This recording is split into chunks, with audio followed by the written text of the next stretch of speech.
You know, there's one great distinction between black folks and white folks. Black people have the moral high ground. Surely you can't be serious. They do. Black people have when you do a comparison morally between white people and black people, you have to take away one thing: supremacy. Black people do not have a culture of black supremacy. However, white people do. So white people are narcissists, social, cultural, systemic narcissists is who we are because of our racism, because of the lies of white supremacy. So how can white people have morality as long as we have bought into the lies of white supremacy? We can't.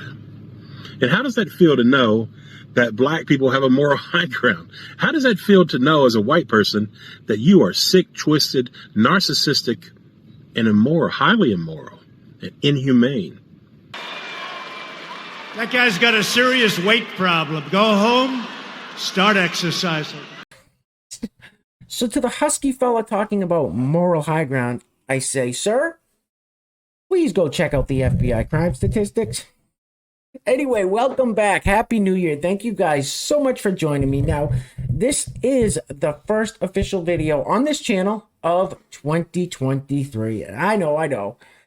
I'm a little late to the party. We're a week in already, but it's been a really tough start to the new year. I might get into that in just a minute, but I'm going to plow through it. I wanted to come on today, make a quick video, wish you all a very happy new year. Hope things are going fantastic for everybody and get us all caught up on the wacky world of woke TikTok. So that is exactly what we're going to do.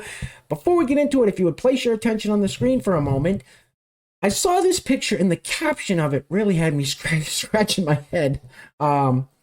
So for our blind subscribers and people sitting way in the back, the caption of this photo says, "Been 2 months since I found my true self." Okay? Been 2 months since I found my true self. This is the first picture I think I really do look female. So just 2 months ago, this guy found his true self. I don't know what the that even means. But this is the first picture he thinks he looks like a female. I guess that's the look he's going for. I mean, pay no attention to the 5 o'clock shadow that's thicker than mine or the male pattern baldness. I guess he just wants you to look at the lipstick, the woman's sweater, and the goggles. I don't know. I don't know anymore. I don't know.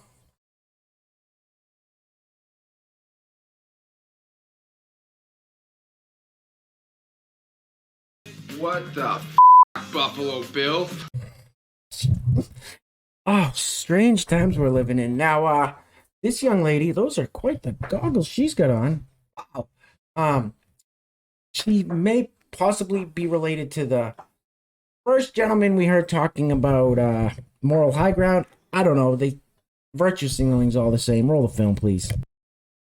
This is not like racism, it is racism. Anti-fatness is rooted in anti-blackness. And the reason why people are pursuing thinness is because they're pursuing proximity to whiteness. The reason why people hate fat people is because people hate black people. And appearing curvier, bigger is associated with blackness, especially black women. And that's why they're discriminated in the workplace, overly sexualized. And this has gone back for centuries and centuries. All systems of oppression, capitalism, sexism, racism, it all comes back to white supremacy, which is the foundation of the fabric of America and rules every sector and aspect of our society. That's the stupidest thing I've ever heard in my life. Right. Okay? That is just stupid. Wow. I literally couldn't focus on anything this young lady was saying. Those goggles had me so distracted. All I heard was blah, blah, blah, blah. Racism, blah, blah, blah. Look at my goggles like, wow. Let's keep it moving. Now, this is where they throw us a curveball here, because this one, there's no pink or purple or blue hair. There's no boring in the nose. There's no facial or neck tattoos, no weird clothing, nothing that. Just looks like, you know, your normal everyday girl next door look here. But, film. Hello, yes, I thought I should probably address this comment. I identify as gray gender, which means I feel ties to certain genders, but it's really hard to describe, it's really hard to define. For me, it's really close to being gender fluid. I just don't personally feel like I have strong enough consistent enough, like repeated enough dysphoria to call myself gender fluid. And in the end, I don't really care how people perceive me, hence gray gender, that's its definition. The thing is, sometimes I do feel dysphoria, and sometimes it's intense. So essentially, I will never care what gender of pronouns, what gendered compliments, what gendered questions you have for me. Occasionally, I will be feeling a certain set of pronouns more. Pronouns do not equal gender, but for me personally, they do. Thank you for asking. I don't know anything about what you're talking about. What? That girl literally said she's gray gender.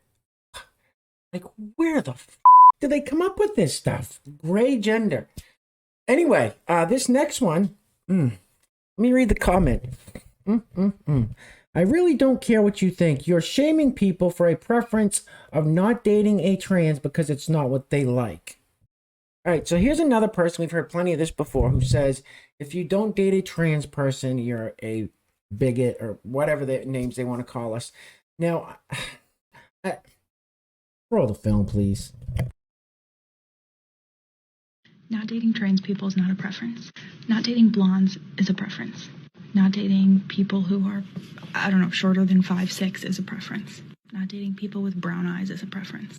Being trans is not a specific characteristic. Thus, you can't label it as a preference. That's just called bigotry. No one's forcing you to date trans people, but don't cover up your discriminatory bias in the name of preference, because the logic doesn't add up. Like I've said in many a video, the logic of transphobia never adds up. In your circle, I'm sure you got all kinds of gays and trans whatevers of all stripes, but not where I come from. Wow, where do they... Once again, where do they even come up with this stuff? I mean, I would never date a trans person for no other reason that I'm not gay. I mean, I'm not a gay. I don't get it. Like, so a trans woman is a man that dresses up like a woman, that feels like a woman, right? But it's a man. I'm just... Once again, trying to make sense of the nonsensical. Anyway, this next video clip, listen. Bravo to this guy in this red sweatshirt. If there was some kind of award that we could give him, he would definitely take first place. This clip is one of the greatest clips I've seen over the holidays. I'm going to have to mute it, but that doesn't matter. Roll the film, please. All right, here he goes up to his relative with the mask on. Bye-bye.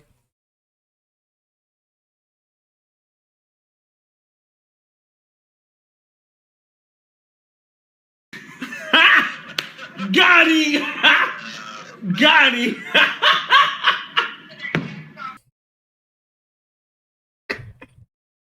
Got him. I mean, that was one of the greatest viral holiday clips we've seen of the year. For the little guy there, I think these two are probably brothers. They look kind of like it, but for the little brother, what are you doing? We're 3 years into it and you're still showing up at the hall. That's nothing but a virtue signal. And to the bigger brother with the bald head and the red sweatshirt, bravo, sir. Great job. And if there was too many feelings hurt there and the little brother was that upset, they could just settle it how brothers do, go out in the backyard and have a good old-fashioned wrestling match. And I'm sure the conservative brother, bald-headed, red-hooded guy, could probably put the smackdown on his little liberal brother, but that's neither here nor there. Anyway, great job. Always strive to be the guy in the red hoodie. Always be that guy. Let's keep it moving. All right, guys, I'm going to let this video play in the background while I run my mouth for a minute. And I hope you don't get too much motion sickness from this. I just realized how wobbly that camera is as it films this very fine California highway patrolman. Now, I don't know if that's really a CHP officer, but we'll say this very fine motorcycle police officer whose gas tank is doubling as his stomach rest. I can't tell if he's got something in his jersey or he's just got a huge gut. Wow. Anyway, we have no sponsors for today's video. If you'd like to sponsor our next video and help support the channel, there is a PayPal link in the description box below, and I will say your full name as a sponsor of said video unless stated otherwise by you. Also, guys, could you please do me a favor to check if you were previously subscribed to make sure that is still the case. YouTube's overlords are still mass unsubscribing people from the channel, so listen, like I said, before the new year, it was just the unsubscribing and the suppression was real frustrating. Unsubscribing still happening, but we're going to keep plowing ahead. So just check and see if that's still the case. And also, if you haven't subscribed yet, hit that subscribe button down below. Become a member of the greatest community on the YouTubes. That is you guys. And I'm not sure what else to say about this cop.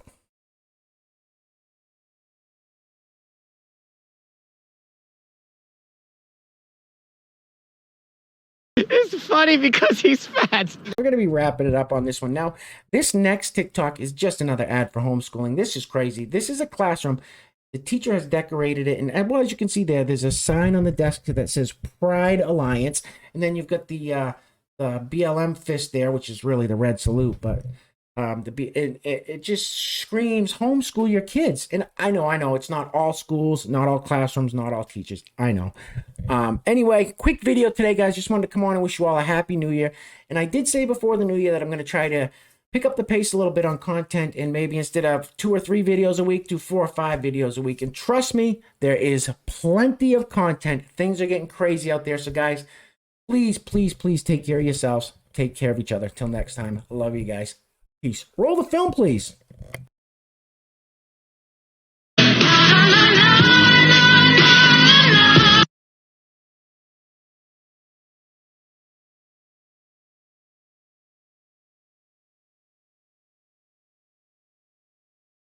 It just seems kind of gay, doesn't it? And you ain't black.